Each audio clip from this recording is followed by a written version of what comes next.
اور جب ہم نے موسیٰ سے 40 رات کا وعدہ کیا تو تم نے ان کے پیچھے بچڑے کو معبود مقرر کر لیا اور تم ظلم کر رہے تھے۔ پھر اس کے بعد ہم نے تم کو معاف کر دیا تاکہ تم شکر کرو، اور جب ہم نے موسیٰ کو کتاب اور معجزے عنایت کیے تاکہ تم ہدایت حاصل کرو۔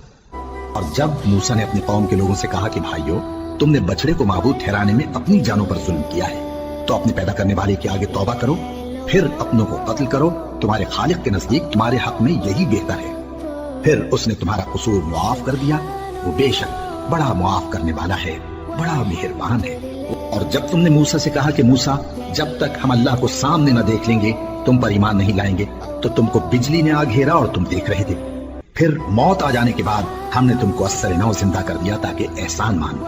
اور ہم نے بادل کا تم پر سایہ کیے رکھا اور تمہارے لیے من و سلوہ اتارتے رہے کہ جو پاکیزہ چیزیں ہم نے تم کو عطا فرمائی ہیں ان کو کھاؤ پیو، مگر تمہارے بزرگوں نے ان نعمتوں کی کچھ قدر نہ جانی، اور وہ ہمارا کچھ نہیں بگاڑتے تھے بلکہ اپنا ہی نقصان کرتے تھے۔ اور جب ہم نے ان سے کہا کہ اس گاؤں میں داخل ہو جاؤ اور اس میں جہاں سے چاہو خوب کھاؤ پیو، اور دیکھنا دروازے میں داخل ہونا سجدہ کرتے ہوئے اور حطوتن کہنا،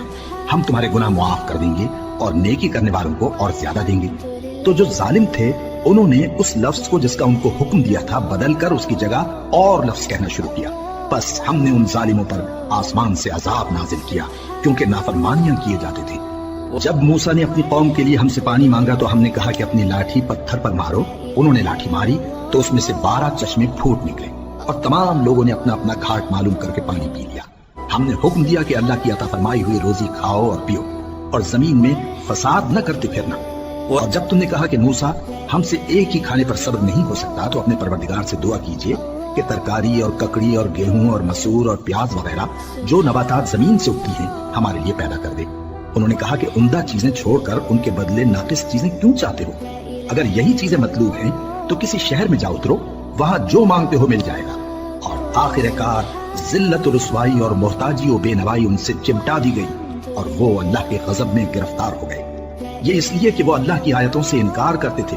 اور اس کے نبیوں کو ناحق قتل کر دیتے تھے، یعنی اس لیے کہ نافرمانی کیے جاتے اور حد سے بڑھے جاتے تھے۔ جو لوگ مسلمان ہیں یا یہودی یا عیسائی یا ستارہ پرست، یعنی کوئی شخص کسی قوم و مذہب کا ہو،